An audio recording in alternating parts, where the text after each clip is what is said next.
Tiniyak ng Philippine National Baseball Team na patuloy ang paghahanda nila para magpakitang gilas sa darating na 14th East Asia Baseball Cup na gaganapin mismo sa bansa. Yan ang ulat ni Bernadette Pinoy.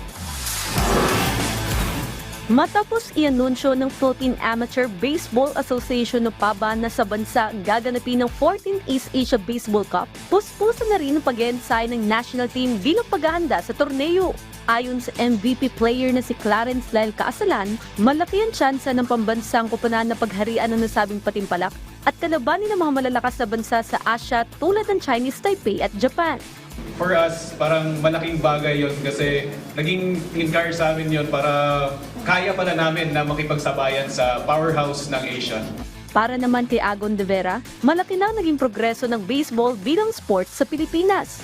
Yung Team Philippines ngayon is very offensive team. Sabi nga po ni Coach Vince na hindi importante kung gaano kalakas o gaano kahina yung kalaban. Pag score ka ng 80 runs, pinapakita lang na nag-improve yung hitters natin and dangerous yung mga hitters natin sa incoming East Asia Cup. Magsisimula ang East Asia Baseball Cup ngayong darating na October 29 hanggang November 4 na gaganapin naman sa Clark, Pampanga. Bernadette Pinoy para sa Pambansang TV sa Bagong Pilipinas.